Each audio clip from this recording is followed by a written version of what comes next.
Good afternoon to all my paramedics, first responders, and aspiring to be first responders out there. My name is Marlon Hernandez, and I'm a critical care paramedic. I'm based in sunny South Florida, part of a critical care transport team that deals with 100% of my call volume is neonates and pediatric patients. We're going to be talking about something very interesting today, and it's cardiac and respiratory pediatric patients. Very basic versus 911 system. The 911 system is very busy. The old department that I used to work for was 99% of my calls were all adult and geriatric, and that 1% of call was a pediatric patient. And I can tell you everyone was going crazy in their boots because they were scared. You're scared when I tell you about pediatric. I drop that word in there and you're scared because you don't know exactly what you do. You know what you have to do for an adult patient in the same condition, but you don't know what you're supposed to do and how to properly treat a pediatric patient. All the dosages went out of your brain as soon as you left paramedic school or EMT school. But now we're just going to do a little refresher on it, and I'm just going to talk a little bit about my own protocols and the way that I go about stuff. Just to talk really quick, we're going to dispatch you to a call. You're responding to a 9-year-old patient, respiratory distress. You arrive on scene and you find this patient to be blue in the face, SpO2 is in the low 80s, and all of a sudden their heart rate is super jacked up. How do you treat this patient? You treat them like an adult? Do they show signs of puberty? Are they 6'5", 200 pounds? No, right? The typical weight for a pediatric patient that's 9 years old is about 28 or so kilograms. It all depends how they're fed and how they're bred up. That doesn't even matter. You go based on the weight and you go exactly through the course of treatment. You might bring out your Brosol tip. You might have the Hentevi app. It's a great source of information. I would definitely advise a pre-plan before you get to the scene. Now, albuterol, Atrovent, which also known as a combi vent, right? How would you administer this? Nebulized, correct? You can't give it IM, you can't give it IV. Other stuff that you can give IV is corticosteroids such as Solumedrol or metronidazole. But one of the main things is albuterol, 1.25 milligrams, correct? And Atrovent is usually 0.5 milligrams. You mix the two together, now you get a combi vent. Let me tell you where you go wrong with this. With pediatrics, is all weight-based, correct? So if the patient is below a certain weight, depending on your protocols, for my protocols, if the patient weighs less than 10 keys, which is usually about, I would say, 6-month-old or so, weighs about 10 keys, you would half the albuterol. You would also half the Atrovent. How would you do that? You really can't. You just have to be able to visualize half of it going in. Why is that? You don't want to overstimulate their lungs. Now, I'm going to dispatch you to a new call because you know how to treat the 9-year-old. You know how to treat a 6-month-old respiratory distress. One of the main things that you're going to get dispatched to all the time for pediatrics is respiratory. They are probably 0.01% of the time is going to be a cardiac event going on with a pediatric, and most of the time is going to be SVT. Never going to be AFib, atrial flutter, always SVT. You might get a VTAC every so often, but that's with a congenital baby, a congenital pediatric patient, but very rare. Pediatric patients are always going to have respiratory distress if they have croup or epiglottitis. How would you treat this? Would you give albuterol? The other day I responded to a hospital, and since we do interfacility transports only, no scene calls, no 911 calls, we respond to hospitals to transport to our facility. I see the ER physician, which is not a pediatric physician, is administering continuous albuterol for this patient. Now I can tell you, as soon as I walked in through the door, I didn't need to know what room I was going to. I knew exactly I was going to room 15 because I heard the seal bark like cough. Textbook. I go in there, of course, like a good paramedic. I have my stethoscope. I go, I listen to lung sounds. All the bases are super congested. You can hear the stridor. Would you give albuterol? Or would you think back into your paramedic brain, back when you were in paramedic school, they told you racemic epi, and you're just like, oh my God, what is this racemic epi we're talking about?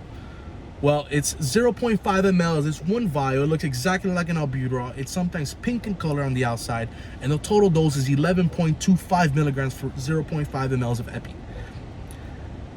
That's all you gotta do for croup. You don't do nothing else. You maintain the sats, you maintain the heart rate at a good heart rate. Don't give too much racemic epi that you put this patient into a wide complex rhythm. Too much epi is bad. Just enough epi is good for these patients to be able to breathe.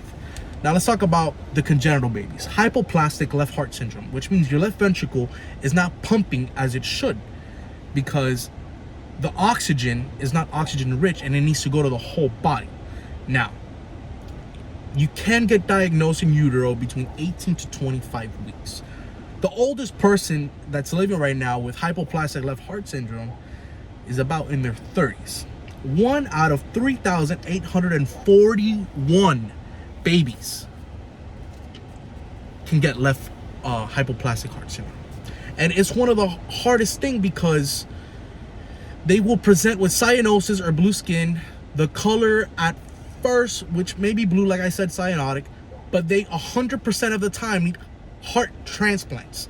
There's no other way to get by. They can't just build a new ventricle for this baby. They need a brand new heart.